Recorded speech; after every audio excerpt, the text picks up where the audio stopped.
Thank you. Good morning, everybody. The first thing, I will apologize in advance for my weird accent. I am from Phoenix, and it's a super weird accent. Sorry about that. So I'm Kat. I am coming from Phoenix.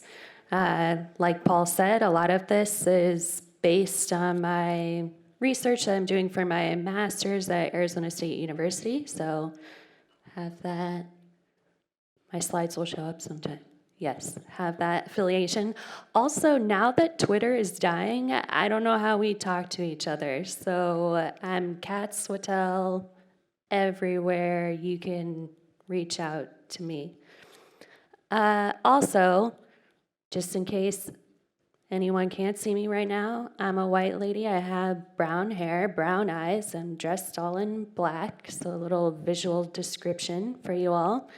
And this is my talk about epistemic injustice. 2 words that probably aren't great to start the morning.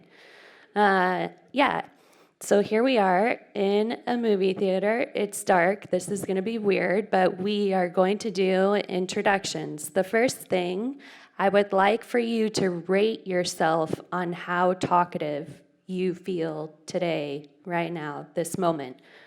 Okay, 5 is I'm very talkative. I'm super uncomfortable with any silence. If you pause to take a breath, I will immediately fill that pause with words. Okay, and 1 is I never want to speak to anyone ever again. Okay? All right, on the count of 3, everyone just hold up. Like, I'm a 5, I'm a 1, okay? We all understand the assignment? Right on, let's go. Okay, ready? 1, 2, 3. Everyone look around.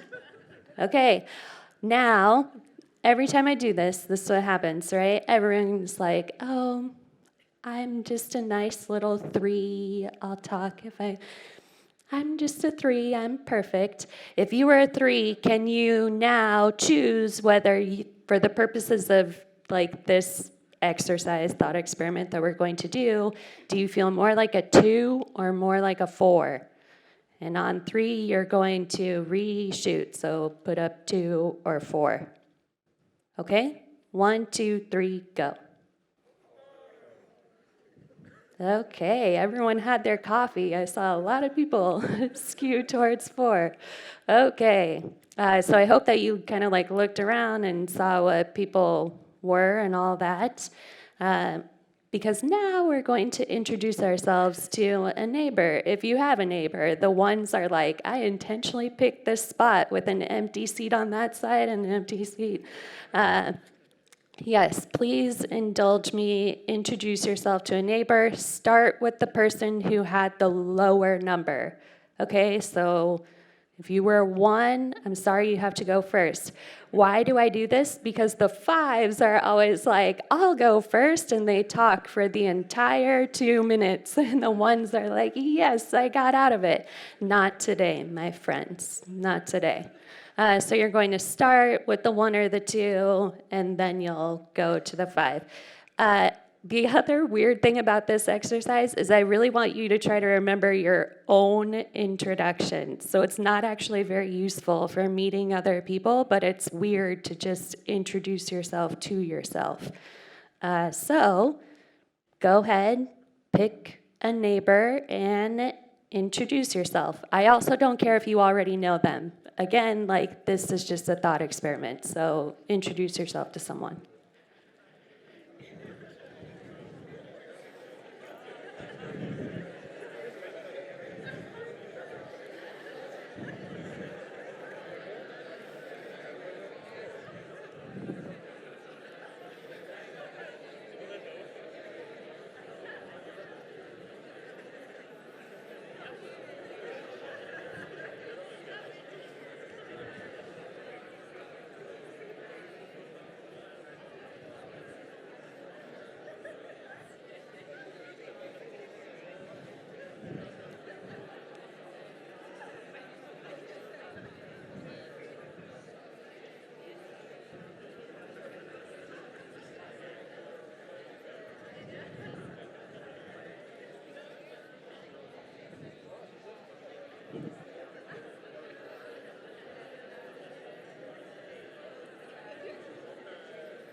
Okay, go ahead and start wrapping up. If you haven't switched people, do that. Give it another few seconds.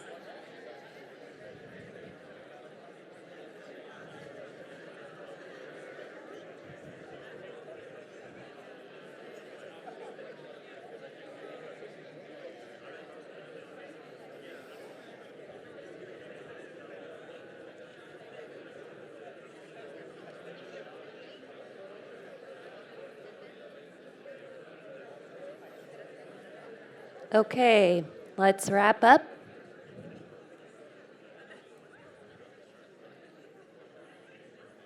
All right, take a few seconds to really remember how you introduced yourself. Okay? Do you remember? Okay. All right. Yes, so this talk, epistemic injustice. What the heck does that mean? Do any of us know? Okay, Paul knows these words. Anyone else familiar with this phrase? It's like a very niche thing. Okay. First of all, what is epistemology? Nice, huge word to start the morning. It's not really that cool, right? It's the theory of knowledge, like what do we believe, what do we know, how do we arrive at those things? So it is a really big fancy word to indicate a topic that's not actually that fancy. Now, how did you introduce yourself?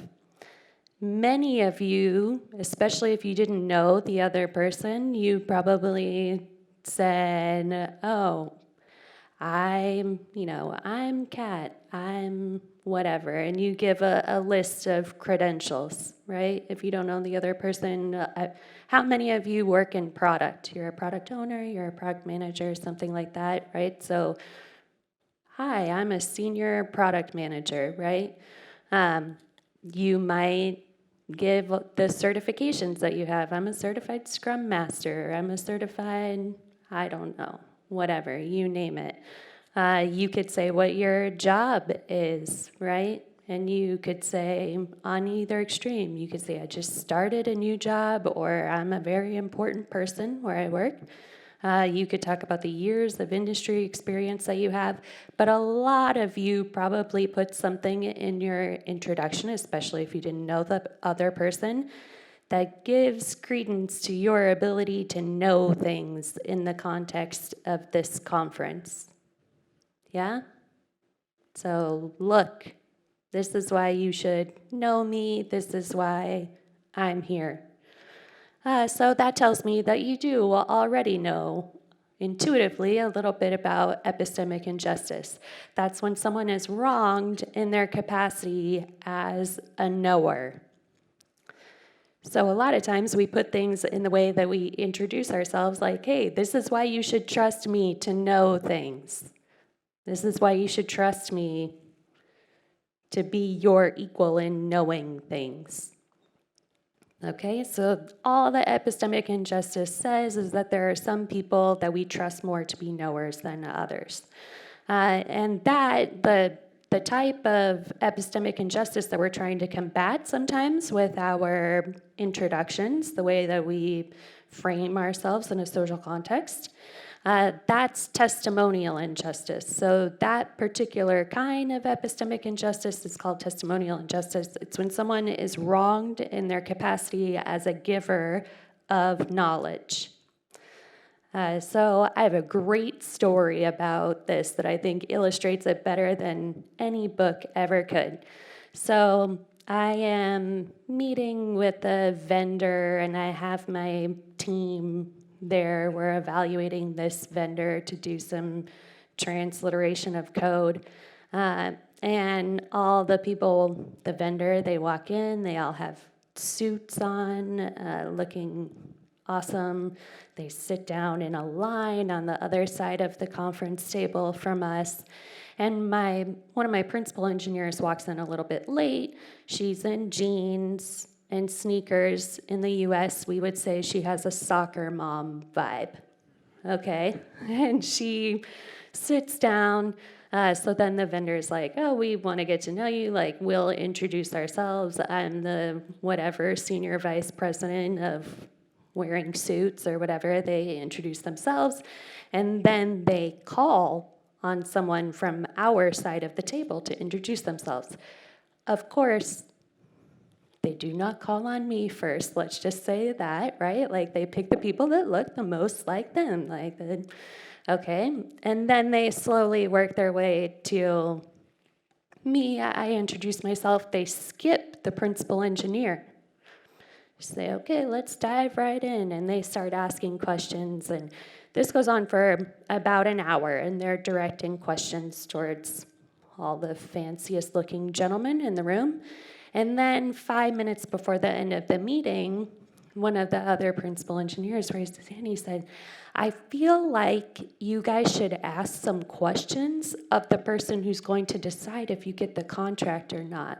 It's that gal over there, the lady wearing the sneakers, right? And didn't fit what they had in their heads as someone who would have knowledge and give that knowledge to them, right? So they wasted an hour of everyone's time, but it was hilarious. Like the look on their faces, the blood like drains out. They're, oh no.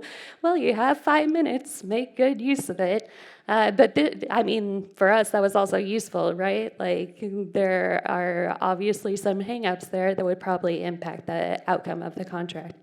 Yeah, so that's testimonial injustice, right? When you're in a really technical setting and people default to asking the man in the room, hey, what do we do here, right? Because women are bad at computer science. That's like a bias that we have.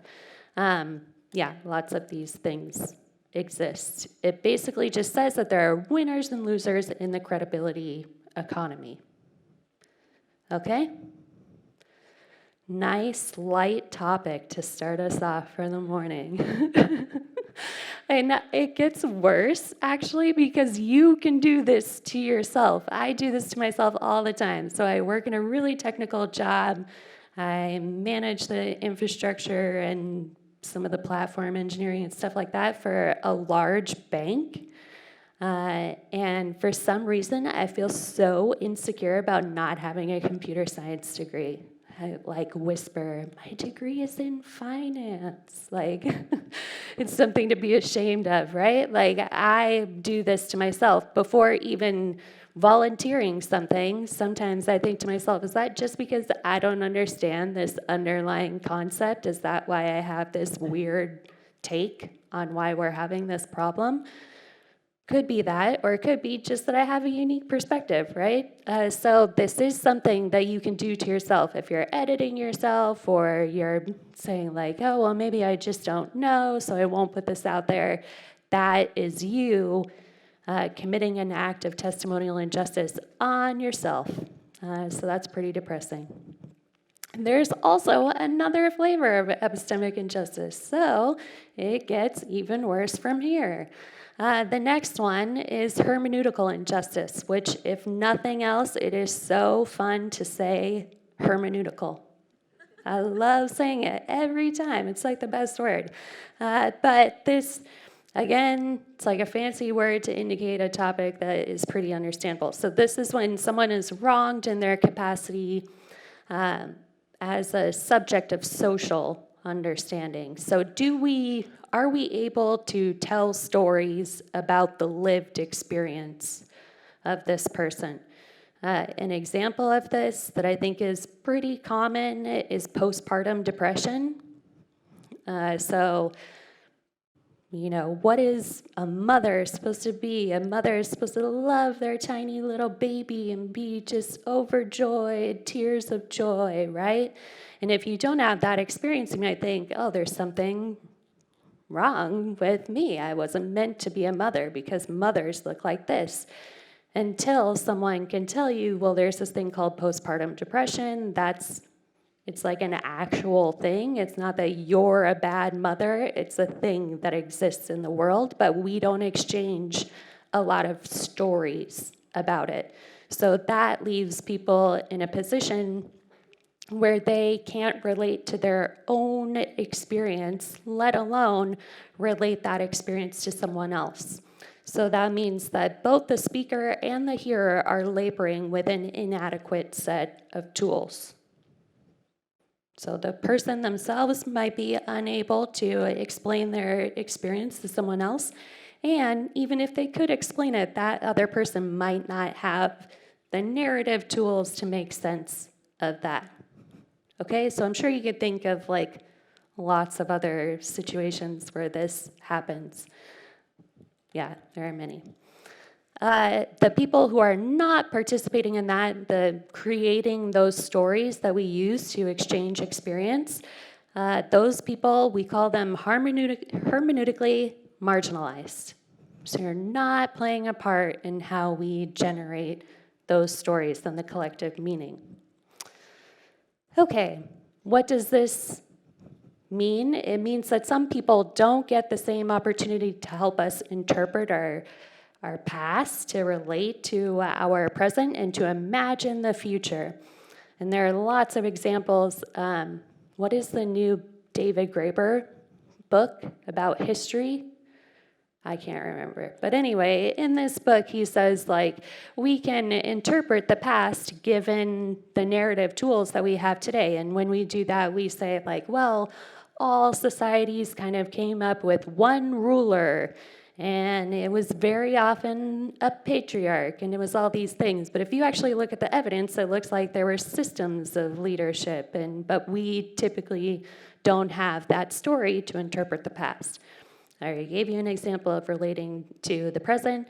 I'll give you one example of imagining the future. Okay, so there's this study where these guys are like, we need to get teachers involved in driving technical innovation. Let's do it. So they go, these like elementary school teachers, like people who teach small children, I guess, and they taught them about futuring and imagining the future. And then they said, we want you to create some futures about technical innovation. Well, teachers have never been included in that story of technical innovation before. So all the stories that they wrote were just like, this thing gets much faster. This thing gets much more powerful. There weren't like transformative stories about the future. There weren't new technologies in the future. It was just the current technologies made shinier and better, right? Because the teachers didn't have narrative tools to describe how technological innovation happens. So there they were at a deficit for imagining the future. Okay, that was a very long introduction to epistemic injustice. Now, why the heck do we care about this? Does anyone know what is significant about this number? 21 million. No? It is the limit of bitcoins that will ever exist in this universe. Yeah, there you go. You didn't think you were going to get crypto knowledge this early in the morning, did you? Well, here we are. Yes, so this is the limit. Why is there a limit? Because somebody decided there should be. Like, it's a digital currency, right? So it's not like there's any reason there has to be a limit. It's just that how do we as a people, how do we even imagine currency if there's not scarcity? Like, scarcity is what makes currency valuable. So even though that scarcity does not exist in a digital space, and you actually have to try very hard to artificially introduce it by coming up with a huge append-only database, okay? But somebody was like, well, that's the only way that this can exist, that we can exchange value, is if there is scarcity, so we have to put in a limit. Why is that? People who are well served by the current system are doomed to reproduce that system. That's what happens, right? And that's natural and normal. But if you are let's imagine this, okay? Let's do another little thought experiment, right? So your boss has gotten super successful, like they're awesome, they have this great position and make tons of money and big bonuses every quarter or whatever. And you walk in one day and they say, hey, what's up? I was thinking I'm just gonna change everything. I'm done with this old thing. You get rid of it, all of it. Just gonna do something completely different. Or imagine that was your friend who's super successful, right? And they're just like, I don't care what got me here. I'm gonna throw it all out. That would be super weird, right? Because you got to this point doing a certain thing and we're rewarded for it. So even when you want to be transformational, of course, what's in you will be to recreate the system that got you all of that success. So that's why we're taking a physical system of scarcity and re-implementing it in digital space. There's a name for this. It's called the privilege hazard, and it's the phenomenon that makes those that occupy the most privileged positions so poorly equipped to recognize instances of oppression in the world. Or even if it's not recognizing oppression, but just lacking imagination, right? And again, it's normal, and probably that exists for a good reason, right? Yeah, but it leads to this. One misses a great deal by looking only at justice. So if we're always looking for what's working about this system, what's working, what's awesome about it, then we're going to miss a lot of information that exists in that system. Yeah? I'll give you, again, a really concrete example. Has anyone heard of M-Pesa? You know M-Pesa? Yeah, okay, there's a few people. All right. Yeah, so what happens is people are essentially exchanging minutes on their dumb phone as in lieu of cash, basically, because it's like easy, I can send you some minutes, you can send me some minutes. And then people observe that that's happening. Has anyone read the Terry Pratchett book about exchanging stamps? It's like the same thing, right? So exchanging minutes on your cell phone, this is obviously a while ago when more people had dumb phones, but exchanging minutes on the cell phone, people observe that behavior and then come up with this way to amplify that behavior. So they didn't try to change the behavior, they instead introduced a way to amplify that behavior. So there were a group of people that were like, the current system of banking is not working for me. I don't have a bank account, I have a cell phone account. I'm not going to get a bank account, I'm just going to have a cell phone account. I don't have a banking account, so I am going to exchange minutes with other people instead of dollars or whatever currency, right? So a lot of the world would say, how do we bank these people that are not banked, they're unbanked or underbanked? Or you could say, how do we just use this information about the system to provide a service in the manner that people are already experiencing the system? So just if we're only looking for the ways in which the system is working or in which it could work for people, then we're ignoring a lot of information about the system, the ways in which it's not working. Okay, so then people have already noticed this, right? Yeah, of course.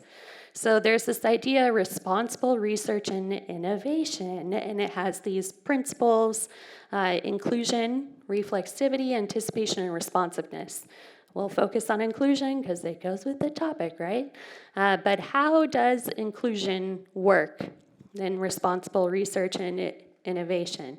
Currently, it only sort of does, to be honest with you. The way that it currently works is that people will say, okay, you are underserved by this system, or you've been hermeneutically marginalized by this system. Come on, come down here, okay? We're going to involve you in this innovation process.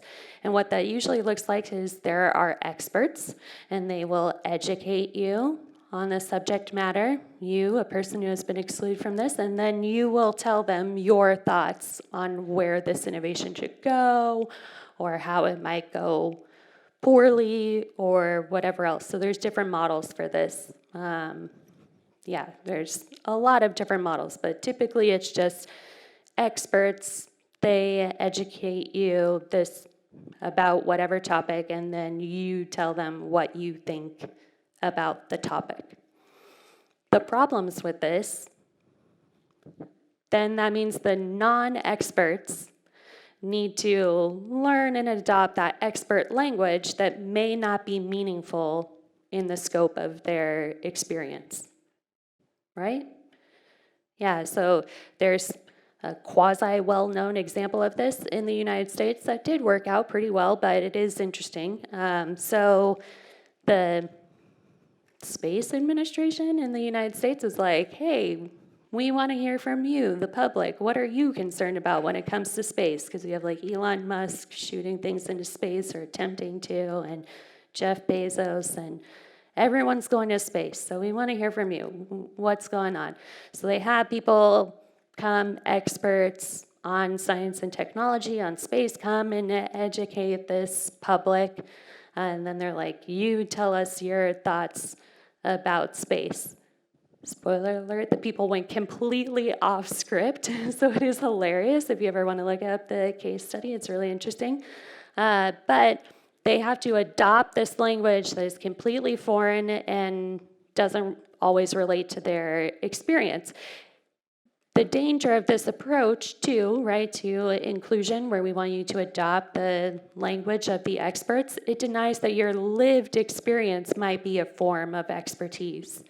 So if I have lived experience of a situation, that's a form of expertise, whether I am a science and technology scholar or just some person who's used technology a lot or been used by technology a lot, right? So there's value in the lived experience. This is not, it's not like it's confined to just innovation, right? So this is an example, again, a somewhat famous example. So this is from a literacy primer in Brazil. Obviously, it's not in Portuguese, it's in English, right? So it's not like directly from the primer, okay?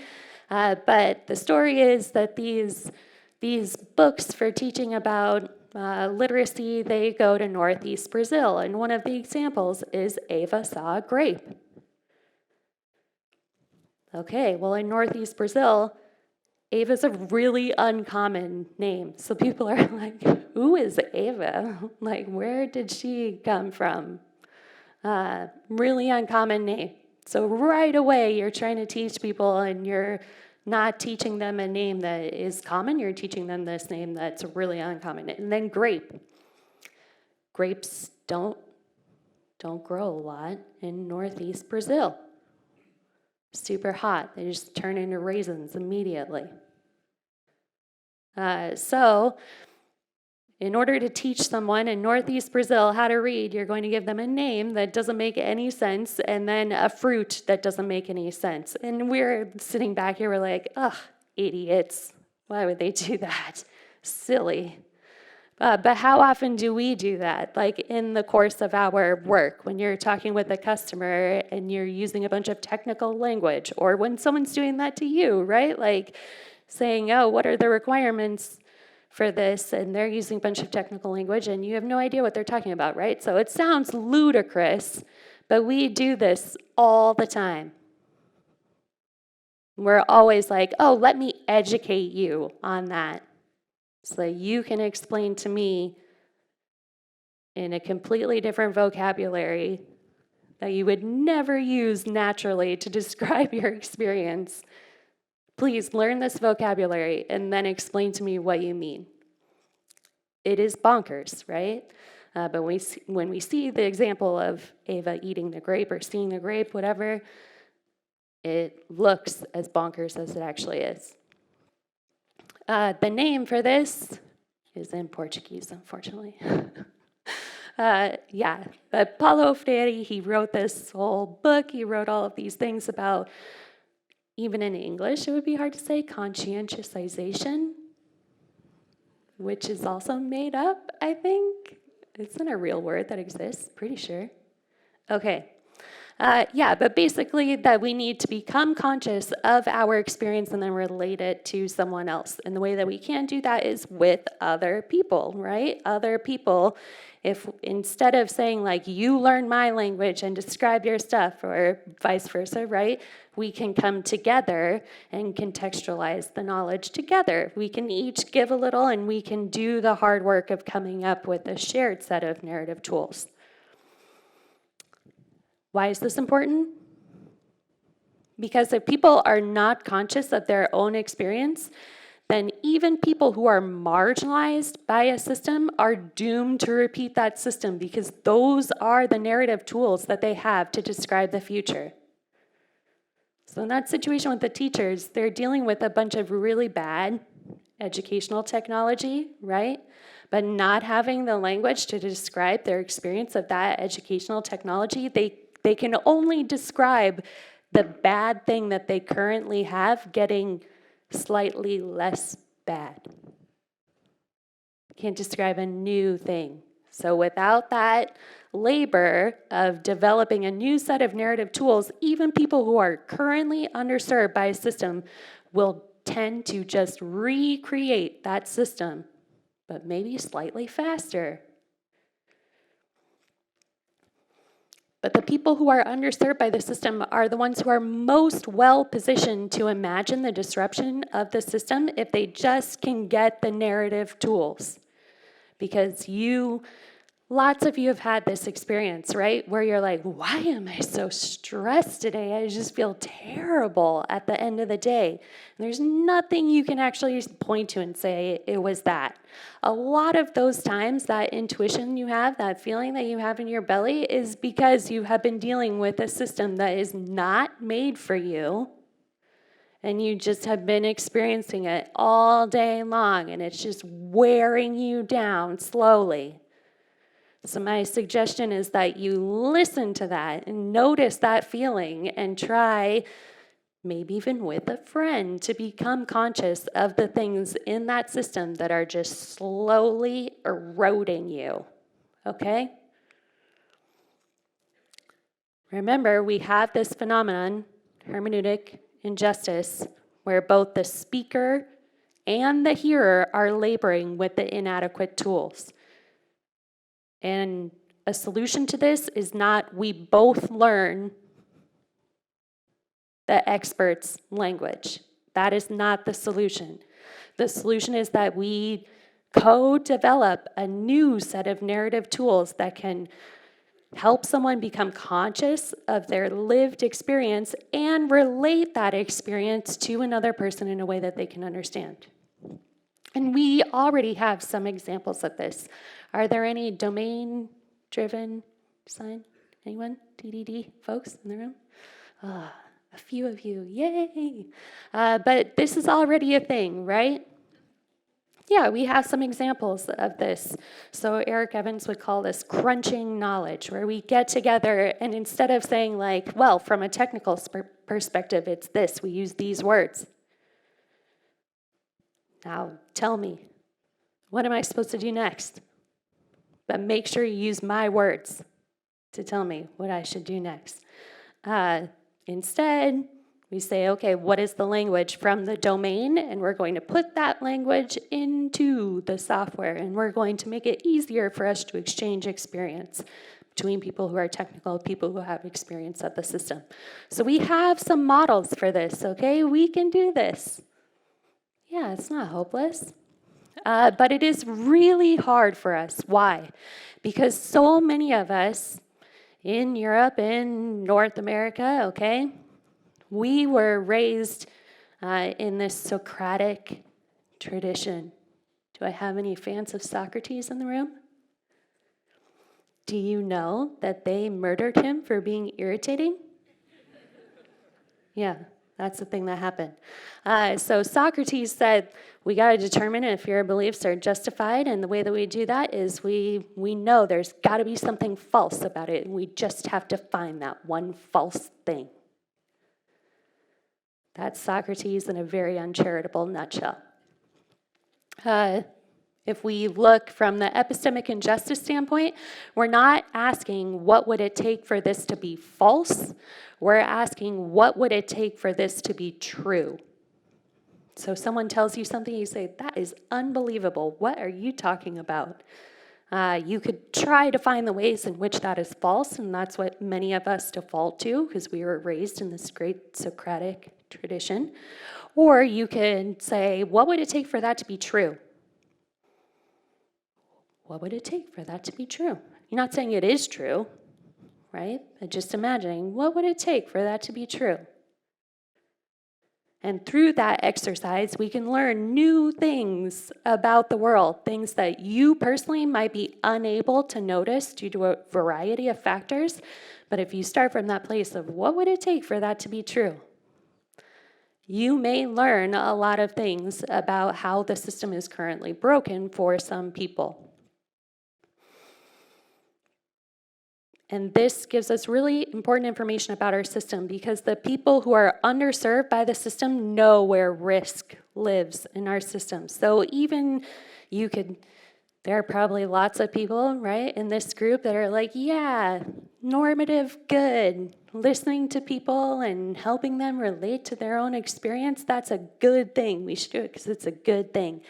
Even if you don't care what a good thing is, which is perfectly fine, you don't have to care if something is good or right, that's fine. But it is also profitable, my friends, to understand where risk lives in your system and anticipate that risk. Great example that always gets brought up. Does anyone know about Taybot? Anyone remember Taybot? So there was this was a while ago, before we had ChatGPT or anything like that, but I think it was Microsoft. They said, oh, we have this bot, sounds like a real person, gonna put her out into the world, Tay, okay? And Tay gets on Twitter. It's exactly what you're imagining right now. Okay, so Tay learns social norms from Twitter. And things go exactly as poorly as you would expect, right? But the people that created Tay were like, I have this wonderful experience of Twitter. Everything is just people giving me really valuable crypto advice, and I love it. But then there are other people that don't have that same experience of Twitter, right? And Tay learned the full spectrum of experience on Twitter. So you can get really valuable information. You have to wonder, like, were people who have that other experience of Twitter involved in the development of Tay or the decision to put Tay on Twitter? Did they feel like they were trusted in their capacity as a knower to say, hey, I know some things about Twitter that I don't think you know? So being conscious of this epistemic injustice is also a very good risk mitigation technique. And the people who are underserved by the current system, if we can develop a set of narrative tools together to imagine what if that system didn't exist, then they're the ones who are most well positioned to imagine a complete disruption of the current system, rather than just like an incremental improvement on the system. So if we do that work of creating that set of narrative tools together, then if you're like, oh my gosh, I'm the dominant player in this market, I'm really worried about getting disrupted, find the people who are underserved by the system, by the current system, and help work together to say, if we burn this all down, what would exist in its place? Yes. And I feel like I might be like legally obligated to say this or something. Digital transformation. Who's in a digital transformation right now? Who's been in one recently? Yeah, lots of people. It's the thing, right? That doesn't mean just taking the thing that we currently have and making it digital. And you could say this for any transformation, right? Who's in an agile transformation? It doesn't mean just taking the thing that you have right now and making it agile. Just put a little on top, sprinkle it right on there, right? No, when you're in a new world, you can imagine new ways of being. So when we're in a digital world, you can imagine new ways of being in digital space that don't exist in physical space, right? When you're in an agile world, it doesn't mean just making the old thing faster. You can imagine new ways of being in the world, of working in the world. But it is very hard work to imagine those things. But just being conscious of the fact that your tendency will to do the thing that worked for the most people before. So I will, I guess, prompt you to think about living your life in this way. Just reject all of your schooling to be like Socrates. Remember what happened to him. Okay, and do the hard work of believing in the truth of lived experience. It doesn't mean that when someone tells you something, you have to believe that what they're saying is universally true. But you can ask yourself, what if it's true for them? And you can do the same thing for yourself too. Right? Like when you catch yourself being like, oh my gosh, why am I like this? You can say, well, hey, what would it take for this to be a true and justified experience that I'm having right now? What would have to be true about the world? And maybe that can uncover some things for you. You have to do the hard work of imagining things. It is actually very hard work to imagine new things, new truths. It's very, very hard work. It is exhausting. That's why I suggest you find a buddy. It is very hard. And I'll give you this final prompt, I guess. So if you're thinking, how do I do this? Like practically, how do I do this? This is a place to start that I think is maybe one of the least awkward places to start. But you can ask yourself, what would it look like to ally myself with the most marginalized piece of my experience? Right? So for me personally, I am a straight white woman, so I can ally myself with my whiteness, right? In the US, that's a very advantageous place to be. I can ally myself with all of those more privileged parts of my identity, or I can ask, what would it look to ally myself with the least privileged parts of my identity? What would it look like to lead with being a woman? What would it look like to lead with a really non-traditional path to my current occupation, right? What would it look to lead with, in all these rooms that I'm in where everyone went to Stanford, I say, I went to state school. So that's a way that you can start doing that, finding that in yourself, which makes it easier to find in other people, right? What would it look like for me to find the least privileged part of myself and ally myself with that part of my experience? So when we leave this room, which we will do soon, I promise, yes, soon, I would like for you to think again about your introduction and how you are using it.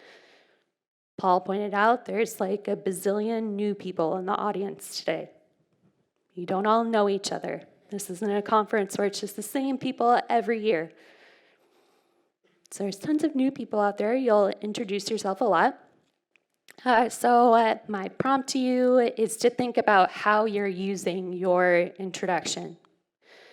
And you can use it to commit an act of testimonial injustice against yourself and discount your own experience, like, well, I don't have that much experience as a product manager. I don't have that much experience as a scrum master. I don't have that much experience. Or you could say, I have this really fresh and unique point of view because I'm new to this position, so I'm still seeing all of you as an outsider, right? So I encourage you to use your introduction to let other people know what your unique perspective is, what your lived experience is, what makes you unique as a knower, rather than trying to say like, oh, please believe me, here's some credentials, or don't believe me, I don't know anything, right? So start in your introduction from the assumption that your testimony is valid and super valuable. It is, right? Like, you took the time out of your week to be here. You obviously care a great deal. You wouldn't be here if you didn't. And that in and of itself is super valuable. Yeah? And the last thing, please stop using the word just or any equivalent in your introductions. I will die on this hill. I'm just a scrum master. I'm just a developer. No, stop it right now. I will like run up and force you to stop saying that if I have to. Okay? Stop using minimizing language. It's also just a very weird thing to do in an introduction. So I don't know, are we allowed to do Q&A before I say this? But anyway, sorry. An aside, I am going to be around for the open space. If you're interested in looking at my research or any of the practical applications of it, I have some stuff on here, like some activities specifically around data literacy that I've run before, so we can look at that together. Also, because I really want people to like me, and it's hard when you're an American, I brought snacks from the States. So I'm not above giving you a bribe to like me. Yeah, I think that's about it. I'm super thankful for this. I've been trying to get to this conference for years now, and I finally got here, and I am just really excited to be here with all of you beautiful people that have so much experience to share, people who know things. Yes? That was the weakest, yes. I just gave a whole talk about why you should trust yourself as a knower, and there's one person, yes, I know things. What happened here? Okay, let's try that again.